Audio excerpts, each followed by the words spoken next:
We live in interesting times for the headlines. Hong Kong's pro-democracy protesters are close to creating a very dangerous situation.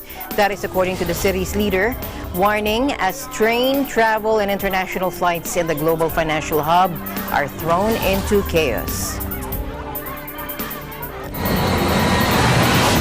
Two mass shootings in the United States have left 29 people dead within 24 hours. The latest such attacks in a nation torn over how to tackle gun violence. Prime Minister Narendra Modi calling a security cabinet meeting hours after imposing a lockdown in the disputed Kashmir. With phone and internet services cut, local politicians placed under house arrest, and thousands of troops patrolling empty streets. And later, flying Frenchman Frankie Zapata returns to France after zooming 35 kilometers across the channel on a jet-powered flyboard.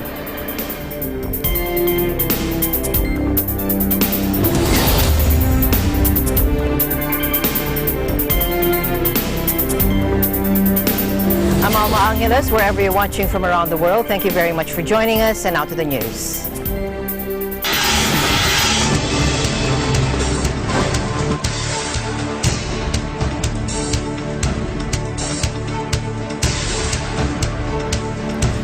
Hong Kong's pro-democracy protesters are close to creating a very dangerous situation. The city's leader warned Monday as train travel and international flights in the global financial hub were thrown into chaos. In a rare public appearance since the crisis began, Chief Executive Carrie Lam warned protesters she would not buckle under the growing pressure. Such extensive disruptions in the name of certain demands or uncooperative movement have seriously undermined Hong Kong's law and order and are pushing our city, the city we all love and many of us helped to build, to the verge of a very dangerous situation. The great majority of Hong Kong people are now in a state of great anxiety. Some of them do not know whether they could still take some forms of public transport, while others are right now being blocked on the way to work. She later referenced chants by protesters for a revolution, describing this as a challenge to the one country, two systems framework under which Hong Kong has been ruled since it returned from British to Chinese rule in 1997. And it has been made very blatantly recently, either on the social media or through some of the violent protesters, that those ulterior motives are going to destroy Hong Kong, to risk one country, two systems, and also to proceed with what they call revolution. She spoke shortly after activists descended on subway stations during the morning rush hour, deliberately keeping open doors to stop trains departing and paralyzing large parts of a network that millions of people use daily. Simultaneous rallies were on Monday afternoon launched across Hong Kong, the most spread out day of protests yet, with crowds filling up parks, public squares, and a shopping mall. Now, police said they used tear gas to disperse one group of protesters in a residential district, with more violence expected in the evening. The strike, a rare occurrence in a freewheeling finance hub, where unions traditionally have little sway, hit the vital aviation sector. More than 150 flights at the city's airport, one of the world's busiest, were listed as cancelled on Monday afternoon. Many disrupted flights were with Cathay Pacific. The carrier did not give a reason for the cancellations, but its flight attendants union confirmed some of its members had already walked out.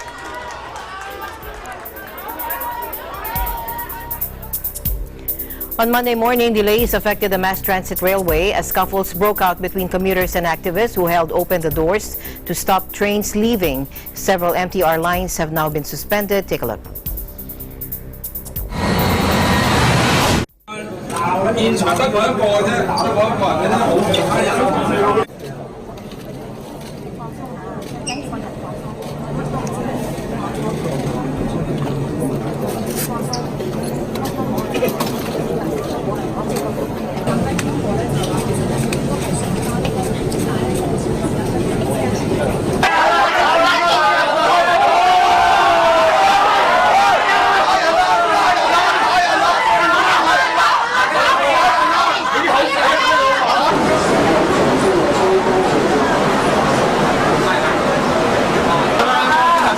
政府一日唔回應，咁一定會 escalate 上去嘅呢啲行動。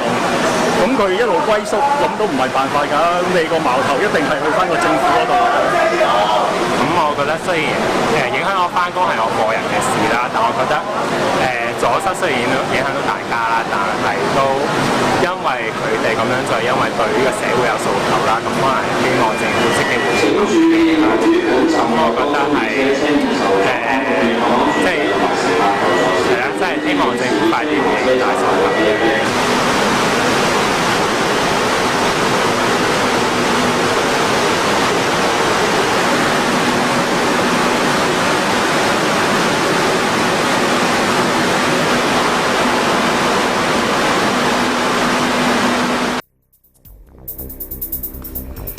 Riot Police fired tear gas at protesters in Hong Kong on Monday afternoon as the financial hub was shaken by a general strike that brought parts of the city to a standstill. Take a look.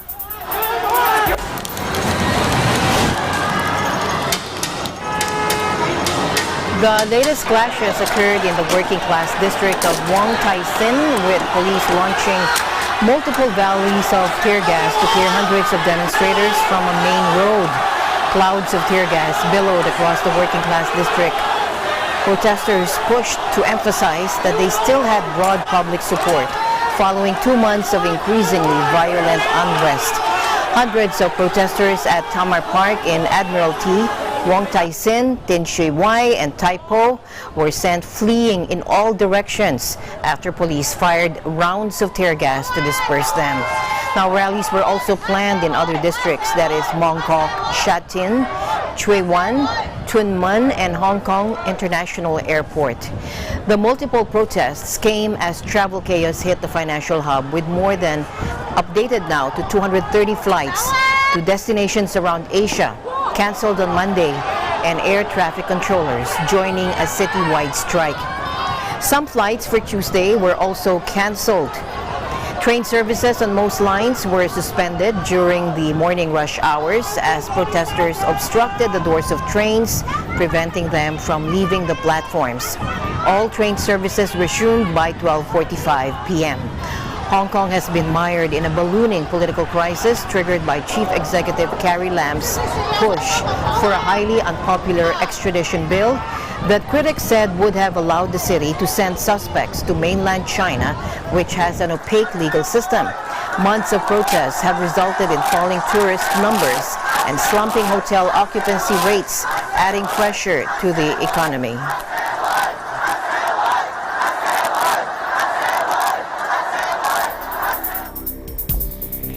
The Egyptian Health Ministry said at least 19 people have been killed when a speeding car driving against traffic crashed into 3 others, causing a huge explosion in Cairo. Take a look. يدينا باشا الناس من غير رقب تمام وناس دم مالي وشها مش باين عينها ولا جلدها ولا باين اي حاجه وناس دماغها متفحمه كده في الارض الناس بقت تدوس عليها ما عرفتوش السبب. The car crash happened just before midnight Sunday outside the National Cancer Institute in central Cairo and also wounded 30 people, according to the ministry. Between 3 and 4 of the injured are in critical condition in the intensive care unit, according to Khaled Megahed, a spokesman for the health ministry. And he said they suffered from several burns of varying degrees. Body parts were also retrieved from the scene. Social media users posted footage of cars ablaze at the scene and of patients being evacuated from the Cancer Institute. Egypt's Prosecutor General has ordered an investigation to determine the causes of the crash. Deadly road accidents owing to driver error and dilapidated infrastructure are common in Egypt, with over 3,000 killed and more than 8,400 crashes in 2018, according to official figures published earlier this week.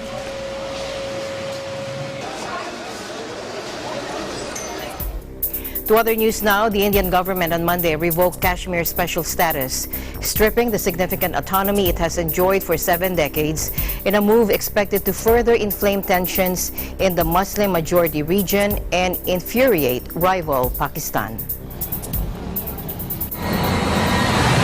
राष्ट्रपति संसद की सिफारिश पर यह घोषणा करते हैं कि यह दिनांक जिस दिन भारत के राष्ट्रपति द्वारा इस घोषणा पर हस्ताक्षर किए जाएंगे और इसे सरकारी गैजेट में प्रकाशित किया जाएगा, उस दिन से अनुच्छेद 370 के सभी खंड लागू नहीं होंगे, सिवाय खंड 1 के नामक तदनुसार पढ़ा जाएगा। India's Prime Minister Narendra Modi, Hindu Nationalist Party, rushed through a presidential decree to scrap the disputed region's special status in the constitution and also moved a bill proposing the territory be divided into 2 regions directly ruled by Delhi. Article 370 is sensitive because it is what guarantees significant autonomy for the Muslim-majority state. The entire region is disputed between India and Pakistan. Each claims it in full, but control only parts of it.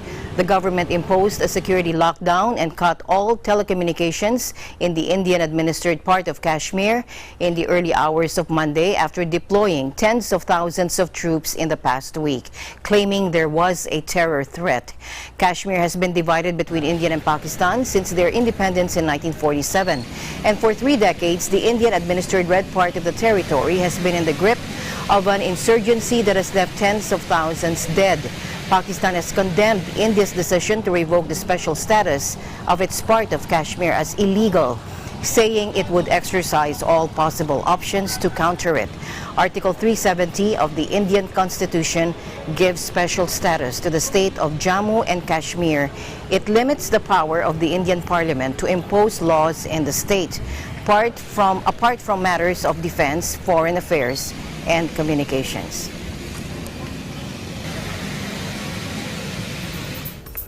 The suspected shooter in the El Paso massacre that left 20 people dead has been charged with murder offenses that can carry the death penalty, according to police. Take a look.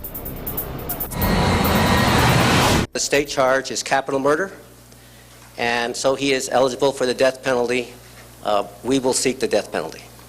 We are conducting a methodical investigation with our partners, a careful investigation, but with a view towards bringing federal hate crimes charges under 18 U.S.C. 249 and federal firearms charges, which carry a penalty of death. We are seriously considering those charges. We're going to conduct a methodical and careful investigation with a view towards those charges.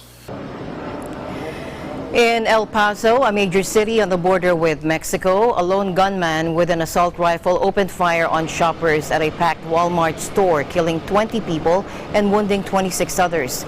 Police said the man from Allen, Texas was being held for the El Paso shooting, and they said he was cooperating with investigators. U.S. media identified him as Patrick Crucius, a 21-year-old white man from the Dallas area. Prosecutors said they would seek the death penalty. The El Paso shooter had reportedly posted what police said was a racist manifesto shortly before the attack. Its author railed against the Hispanic invasion of Texas. Mexican officials said 6 of the dead in El Paso came from Mexico and others were among the wounded. Mexicans frequently visit El Paso to shop.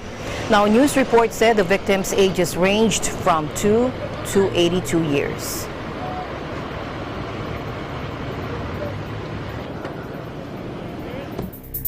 Meanwhile, a witness working at Walmart recounted the time of shooting in El Paso, seeing people running away and realizing that the situation was serious.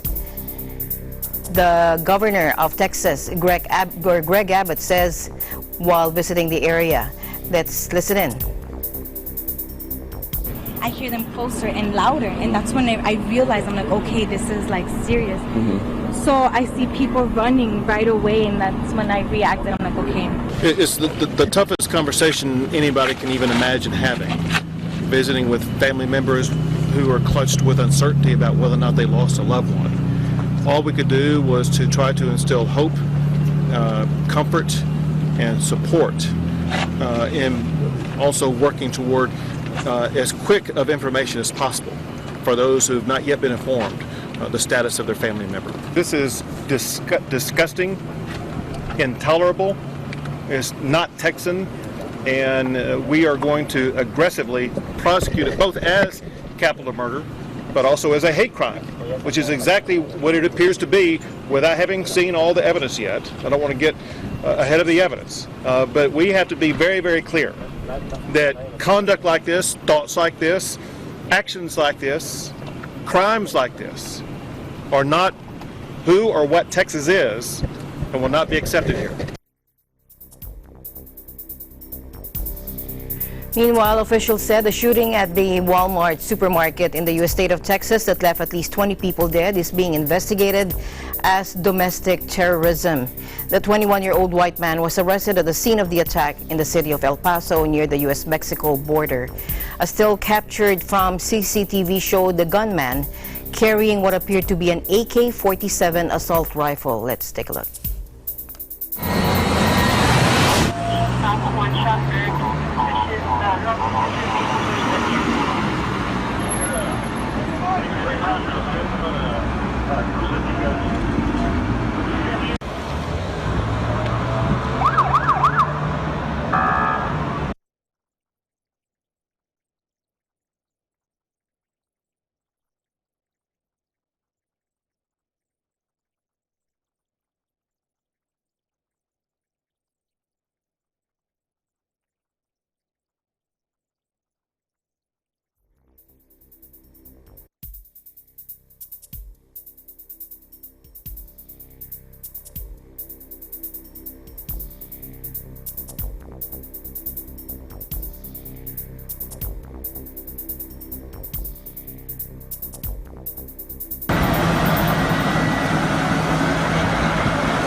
Back it up! Go!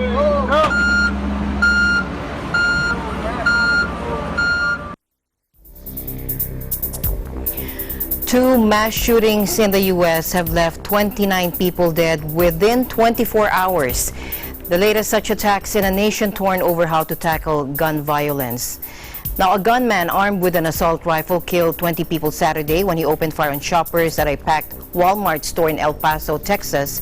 Now, less than 13 hours later, a lone shooter killed 9 people in Dayton, Ohio, early Sunday before being shot dead by responding police officers. Whether the best woman that died is related to sister, aunt, whatever, of the suspect? Yes, that's the sister of the suspect. We're interviewing dozens of people and going through a lot of different electronic evidence, other evidence, to try to determine that. We don't have that answer yet. This is the first day. This is this is going to be a lengthy investigation. So we'll do our best to get the information to you, but speculating at this point would be premature. My wife Fran and I want to express to the victims' families, the Dayton community, our great sympathy. This is a heartbreaking tragedy, and it is the type tragedy that you pray never comes to your state or to your community. Well, all the victims are from our own backyard, too.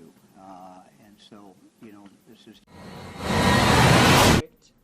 A suspect opened fire along the Oregon District who was wearing body armor and used a .223 caliber high-capacity magazine.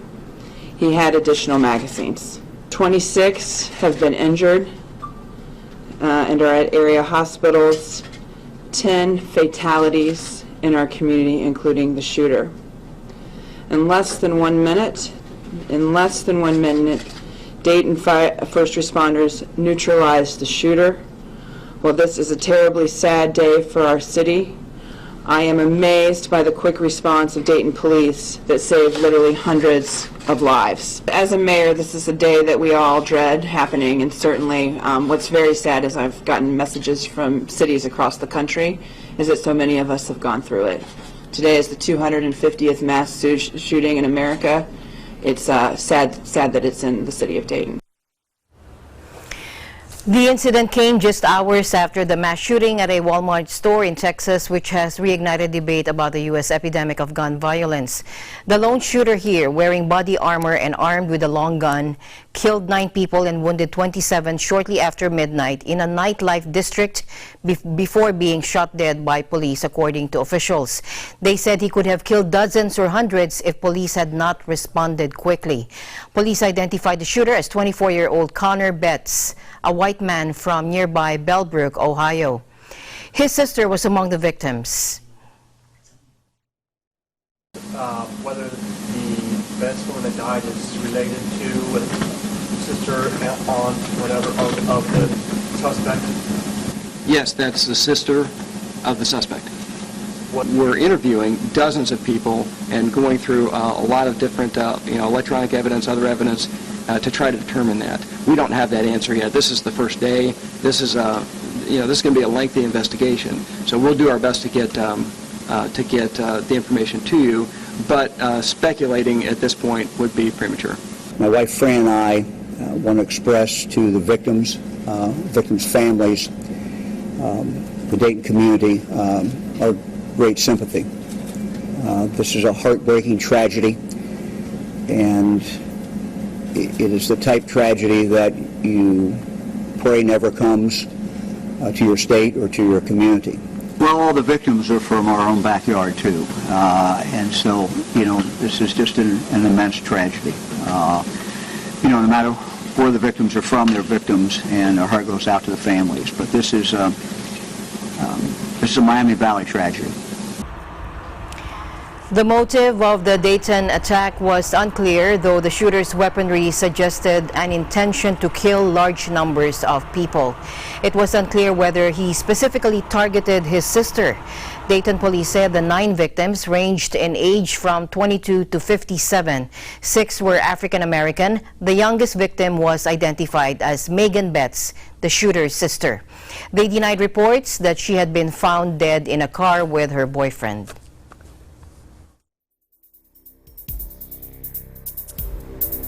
Meanwhile, U.S. President Donald Trump said hate has no place in our country after the 2 mass shootings that left 29 people dead. But he also blamed mental illness for the violence. I just want to say that these are 2 incredible places. We love the people. Hate has no place in our country, and we're going to take care of it. I spoke with Attorney General Bill Barr at length. I spoke to Christopher Wray, Director of the FBI. Spoke to the governors, both governors, and we're doing a lot of work. We have to get it stopped. This has been going on for years and years in our country. We have to get it stopped, but perhaps more has to be done. But this is also a mental illness problem. If you look at both of these cases, this is mental illness. These are really people that are very, very seriously mentally ill. So a lot of things are happening. Democrats are calling for stricter gun laws in the wake of the shootings. Presidential candidates Beto O'Rourke and Senator Cory Booker said President Trump bears responsibility for the shooting in El Paso due to his anti-immigrant rhetoric. But acting White House Chief of Staff Mick Mulvaney, in an interview on Meet the Press, rejected the idea that President Trump's rhetoric was in any way contributed to white nationalist violence. Mulvaney said, quote, "I blame the people who pulled the trigger." In other news, people against the U.S.-South Korea military exercises held a protest in Seoul. The drills come after Pyongyang tested a series of short-range projectiles in recent days. 2018년도 문재인 대통령이 얘기했듯이 기적처럼 찾아온 이 한반도의 평화 프로세스가 망가지지 않을까 걱정스럽습니다. 2017 두 개의 핵미사일 발사 징후만 보여도 먼저 F-35 같은 스텔스 전투기로 선제 타격하겠다, 이런 내용을 실전적으로 연습하는 것입니다. South Korea and the United States are preparing to hold their annual joint military exercises despite warnings from North Korea that the drills could derail fragile nuclear diplomacy, according to Seoul's military. Choi Yun-soo, spokeswoman of the Seoul's Defense Ministry, said the exercises will be focused on verifying Seoul's capabilities for its planned retaking of wartime operational control of its troops from Washington. She didn't confirm or deny reports that the drills, which are expected to be computer simulated and not involve actual combat troops and equipment, began on Monday. North Korea recently has been ramping up its weapons tests, including 2 test firings of what it described as a new rocket artillery system last week, while expressing frustration over the continuance of U.S.-South Korea drills it sees as an invasion rehearsal and also slow the pace of nuclear negotiations with the U.S.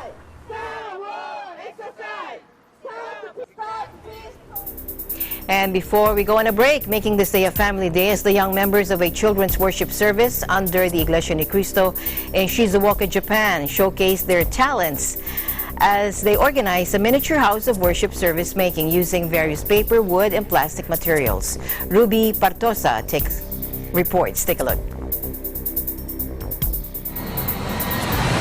A group of Filipinos and Japanese from Shizuoka in the central part of the country took advantage of a creative church activity to promote family bonding, strengthen their relationship, and at the same time, explore their creativity. These people are members of the Iglesia Ni Cristo from Shizuoka Local, a Philippine-grown Christian church with over 2,000 members in Japan. While most people in Japan do not have much time for family bonding and religious activities due to work and other duties and obligations, members of Children's Worship Service or CWS, one division under the umbrella of the Church Christian Family Organization, organized a one-day family socializing that includes a miniature house of worship service making contest. Family contestants use various materials they could find from their households. Ang aming pong materials na ginamit po sa kapilya making contest ay ito po ay mga karton ng gatas, saka juice, karton ng cereals, kaya mga styrofoam po na inuuwi po ni Kamet galing po sa isdahan. Yan, mga yan. Tapos itong mga boss po, kinuha ko lang po sa hardin namin doon sa imaginary garden lang sa labas ng bahay. So lahat po, ito po, yung mga bling-bling na yan po yung mga nilalagay ko sa kuko kong ganyan kapag nag-polish ako. So lahat po ng mga pwede namin kunin sa bahay na mga toothpick, ganyan. Meron yung mga ilaw ng bisikleta. Okay, itong lamp na to actually kay Ate Nika, yan lamp na yan sa room niya pagka nagbabasa siya. Parents are happy and thankful for an opportunity like this as this promotes family bonding. Nagkaroon po kami ng bonding sa aming pong family.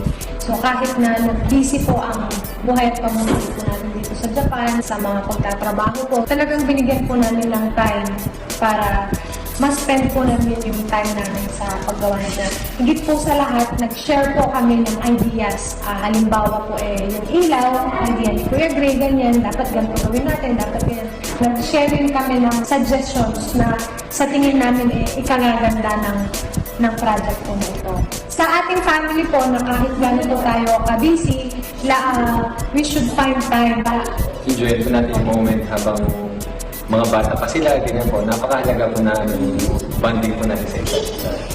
時間がないけど、ちょっとここは子供が作る、ここはパパが作る、ここは私が作る。ちょっと作りました。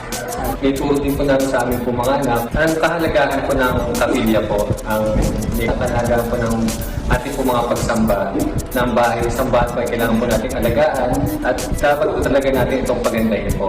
Attendees of the events were also impressed by the participants' creativity and works. Here are the 3 winners for the contest.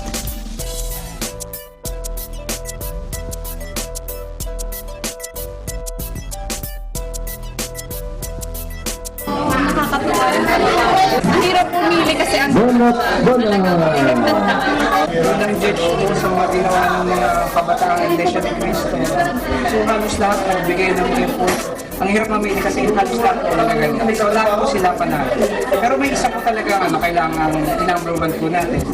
So yung mga criteria, doon na lang po magkakatalo po. So binigyan nila ng fine, mga malilig pa lang sila. So Diyos po lahat mga po rin. Reporting from Shizuoka, Japan, this is Ruby General Cortosa for Eagle News International, and I'm 1 with 25.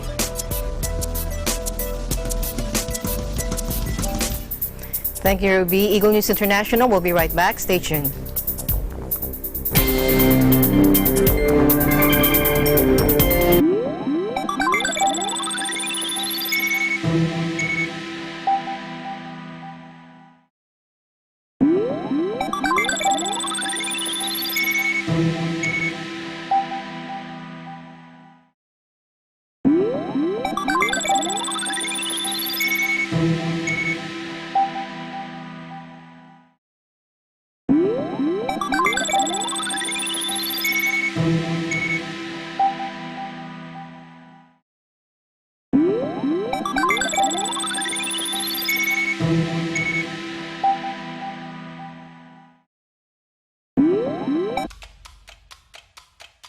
Sa pagbubukas ng ika-4 na season ng negosyo, asenso at iba pa, tila hindi lamang pinto ang nagbukas sa ating programa dahil malugod tayong pinatuloy sa bahay ng bago nating kasangga. Pinagkakatiwalaan sa pagninegosyo ang Department of Trade and Industry. Kaya naman papasalan natin ang buong Mimaropa para ipatingin, ipatikim, ipadama at iparinig ang iba't ibang kwento ng pag-asenso dahil sa pagninegosyo. Kaya naman linggo-linggo, alas 5:30 ng hapon, manood, matuto, magnegosyo. Dito lamang sa programang nagbibigay ng impormasyon at inspirasyon sa pagninegosyo. Ito ang inyong lingkod, Francis Chis Garcia, at ito ang negosyo, asenso at iba pa.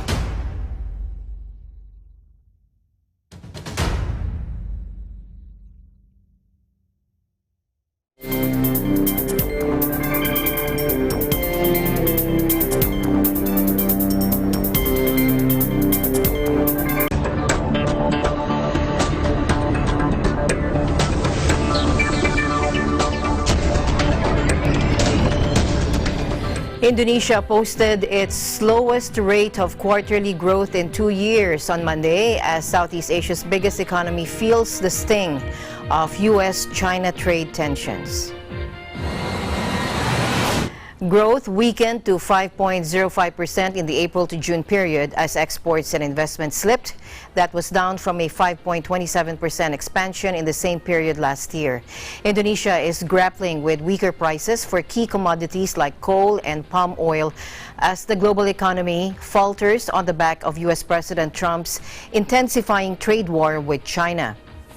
The challenges we're facing are not easy to overcome due to a significant slowdown in the global economy, said Statistics Agency head Suharyanto, who goes by one name. The sagging growth serves up a fresh challenge to Indonesian President Joko Widodo, who was re-elected earlier this year largely on his infrastructure-driven bid to energize the economy. But he failed to hit a promised 7% target during his first term and could struggle to lift the economy off its current level, according to analysts.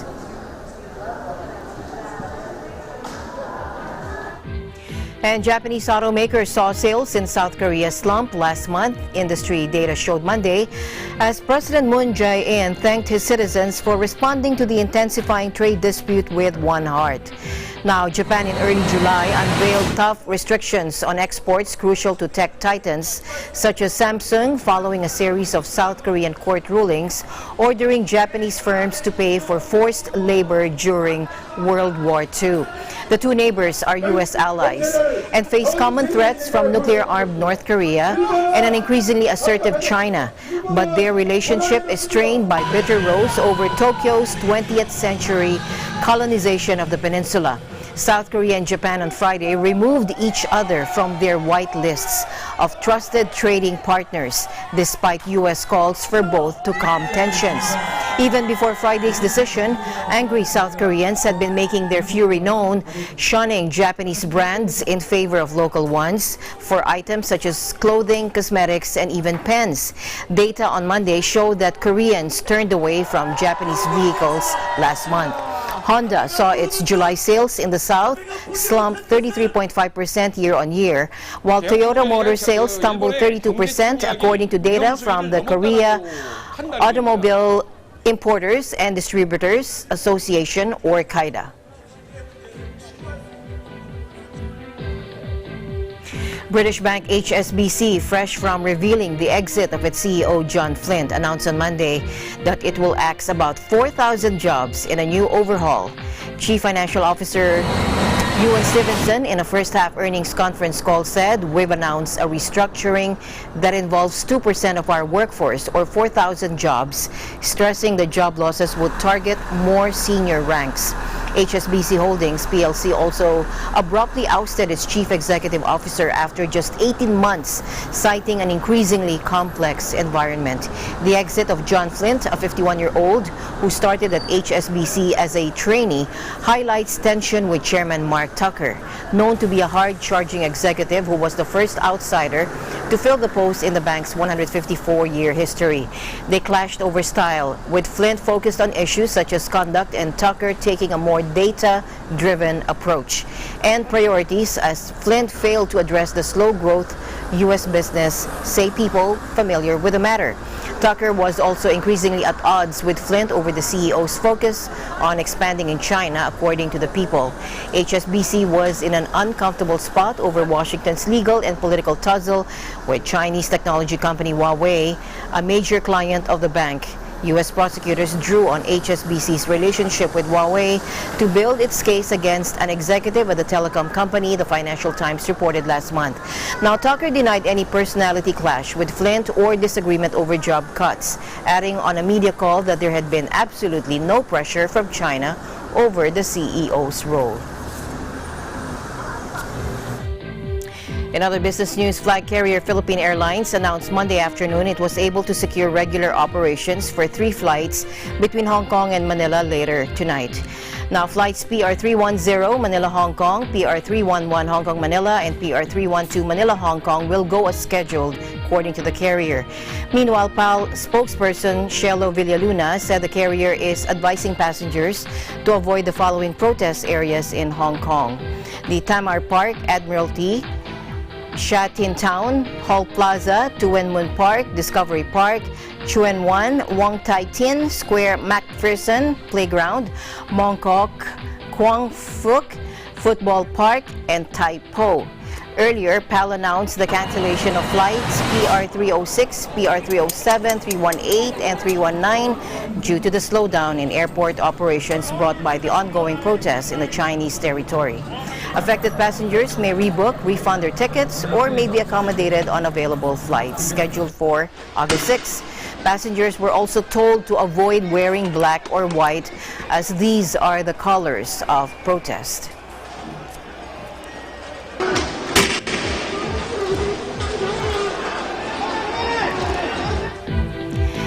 Eagle News International will be right back.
The European Union's Foreign Policy Chief, Federica Mogherini, paid an official visit to Vietnam and told Vietnamese counterpart Pham Binh Minh that the EU shares concerns regarding increasing tensions in the South China Sea.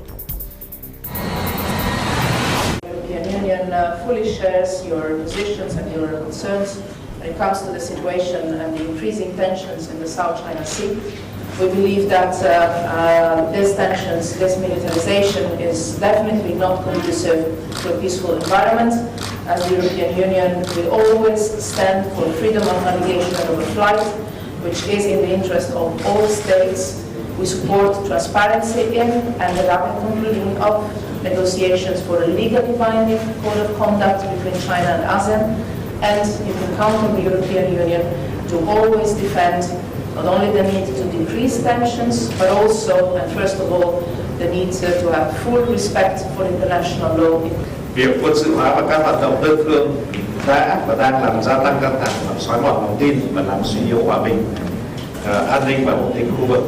Tôi đề nghị EU tiếp tục tham gia đóng góp vào việc duy trì hòa bình, ổn định, thượng tôn pháp luật và tôn trọng UNCLOS năm 1952 và tôn trọng quyền và lợi ích hợp pháp của các nước.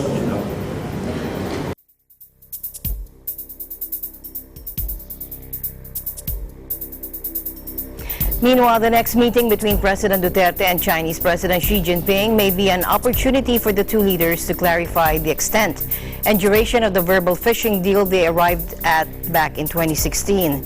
Presidential spokesperson Salvador Panelo bared this after confirming that President Duterte may make a working visit to China again this year, the fifth time since he assumed office in 2016.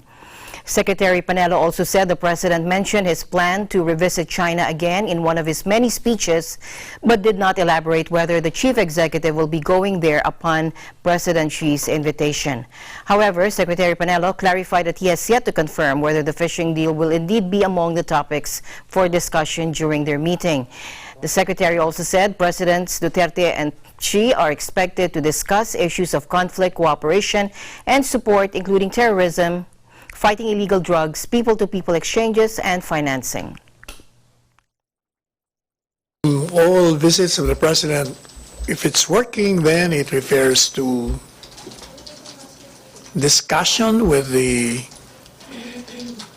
visited country relative to issues that affect both, issues that will benefit both countries, issues of conflict, issues of cooperation, issues of support, especially with respect to terrorism, to fighting drugs, to cultural exchanges, people to people, and financing too.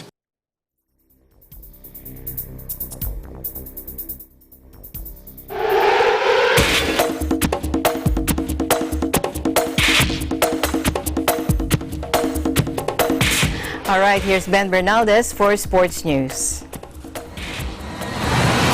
Three-time NBA champion Raymond Green has agreed to a 4-year maximum contract extension with Golden State Warriors, linking him to the club until mid-2024, according to media reports. The 29-year-old power forward, an emotional leader as well as versatile playmaker, was set to become a free agent next July, but will stay with the Warriors, his agent Richard Paul told the media. Green's remaining contract now goes for 5 years and pays $118 million. Green provides inside power and rebounding that helps provide room for three-point sharpshooters like Stephen Curry and Klay Thompson to maximize their outside shooting skills. After helping the Warriors win the 2015 NBA crown, he combined with All-Star center Kevin Durant on a formidable Warriors dynasty lineup that brought titles in 2017 and 2018 before Durant was hurt in the 2019 playoffs and Golden State lost the NBA Finals in June to the Toronto Raptors. Green, the league's Defensive Player of the Year in 2017, has been on the NBA's All-Defensive First or Second team for 5 consecutive seasons. In other sports, 6-time Olympic gold medalist Ryan Lochte, back from a 14-month suspension, won the 200-meter individual medley on Sunday at the U.S. Swimming Championship in Palo Alto, California. Lochte, 35, clocked 1 minute 57.76 seconds to win a 27th national title and stamp himself a contender to make a 5th Olympic team next year. Lochte was suspended from swimming for 10 months after a scandal at the 2016 Olympics when he was found to have fabricated a story about a robbery during a drunken late-night episode in Rio de Janeiro. He had returned from that ban when he was handed a 14-month suspension by the U.S. Anti-Doping Agency over a prohibited intravenous infusion of illegal vitamins, which he posted about on social media. In his time away from competition, Lochte appeared on the U.S. television reality show Celebrity Big Brother and also sought treatment for an alcohol addiction. Lochte, who would turn 36 during the next year's Tokyo Olympics, won individual Olympic gold in 200-meter backstroke in 2008 at Beijing and 400-meter individual medley in 2012 in London, and won 4x200-meter freestyle relay gold in 2004, 2008, 2012, and 2016. He has won a total of 12 medals in 4 Olympic appearances. In tennis, shaking off back spasm to blast 18 aces, Australian Nick Kyrgios kept his composure and captured the ATP Washington Open title Sunday, defeating Russia's 10th-ranked Daniil Medvedev 7-6, 7-6. The 24-year-old Aussie, who struggled through the opening set, claimed that $365,390 top prize and his 6th career ATP crown at the US Open tune-up event. Kyrgios, 5-1 this year against top 10 rivals, won his 2nd title of the season after Acapulco in March and will jump 25 positions to 27th in Monday's new rankings, his first top 30 appearances in 43 weeks. Known for his fiery temperament and inconsistency, Kyrgios was resilient all week, breaking rackets but holding his emotions together. Super proud of his composure. Kyrgios won a match that featured no break points or deuces after 94 minutes with back-to-back aces, the last his tournament best 110 of the week. Medvedev, 23, was broken only twice this week but lost his lone sets to Kyrgios. He'll equal his career best ranking of the 9th on Monday. And these are the stories for EN Sports. I'm Ben Bernales and I won with 25. And finally in our news, a French daredevil who spent years developing a jet-powered hoverboard zoomed across the English Channel on Sunday, fulfilling his quest after pulling off a tricky refueling maneuver that cut short his first attempt 10 days ago. Take a look. I'm feeling happy, I'm feeling lucky, and yes, it's just an amazing moment for me. I'm so proud for and so happy for my family and my friends and my team. You know, everything was behind me, pushing me every day since now 6 months. So yes, it's an amazing moment in our life. Zapata has been developing his hoverboard for the past 3 years despite losing 2 fingers during its maiden flight in his garage near Marseille when they got sucked into the turbines. Now he already holds the Guinness World Record for the farthest hoverboard flight, a 2.2-kilometer trip over the Mediterranean Sea back in April of 2016. No Guinness adjudicator was on hand for the latest channel attempt, though a spokeswoman said he could still be awarded a new record if the trip meets its guidelines. Zapata burst into the spotlight at this year's July 14 Bastille Day military parade in Paris, where he and his craft buzzed above a crowd of stunned onlookers that included French President Emmanuel Macron. His device has also captured the attention of the French Defense Ministry, which in December gave Zapata's company Z-Air a €1.3 million development grant, in particular for improving the turbines. And he acknowledged that for now, the hoverboard isn't ready for military use, not least because of the noise and the hours required to master the craft. But he's aiming higher, hoping to eventually soar into the clouds at altitudes well above the 15 to 20 meters currently, something that will require him to figure out how to carry a parachute, guidance equipment, and possibly an oxygen tank. Zapata is also working on a flying car that will be easy enough for anyone to pilot.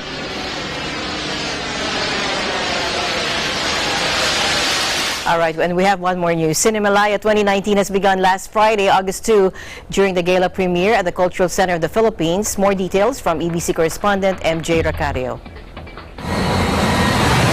Hi, I'm MJ Racario here reporting from Cinemalaya here at the Cultural Center of the Philippines, celebrating Best of Indie Films. The opening film for gala premiere of Cinemalaya 2019 was Ang Hupa, The Halt, directed by Lab Diaz, which was the Philippine entry during 2019 Cannes Film Festival. The Cinemalaya Foundation, in partnership with the Cultural Center of the Philippines, celebrates 15 years of introducing best independent cinematic works to the Filipino and international film communities on August 2nd to the 11th, 2019, at various venues of the CCP. The 15th edition of the country's biggest independent film festival goes nationwide, as it will be simultaneously screened on August 7th to the 13th at selected Ayala cinemas and Vista malls in Manila, Pampanga, Naga, and Legazpi in Bicol, Bacolod, Iloilo, and Davao.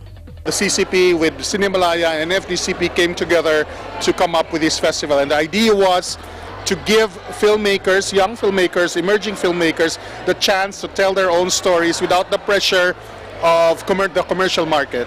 So that's the premise, that's the vision where it started from.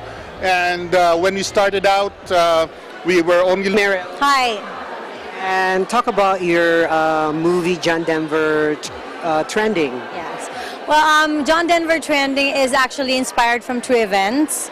It's a story about a boy and our frenemy, the internet.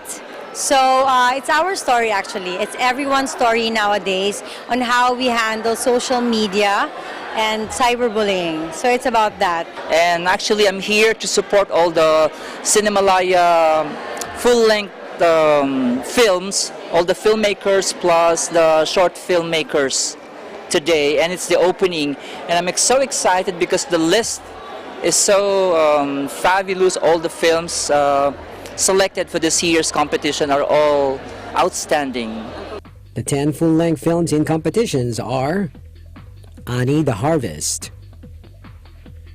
Beautiful Pain, Children of the River, Edward, F-Boys, Iska, John Denver Trending, Mala Maya, The Color of Ash, Pandango sa Hukay, Tabon. Since 2005, Cinemalaya has continued to discover, encourage, and support the cinematic works of upcoming and veteran Filipino filmmakers who boldly articulate and freely interpret the Philippine experience with fresh insight and artistic integrity. The Cinemalaya Awards night will be held on August 11, 2019 at 7 p.m. at the Tanghalang Nicanor Abelardo CCP Main Theater. Reporting from the 15th Cinemalaya Film Festival over here at Cultural Center of the Philippines. Best of the best in Philippine independent cinema. This is MJ Racario reporting. I am one with 25. Thank you, MJ. And that's it for tonight's broadcast. I'm Alma Angeles, always one with 25. Good night.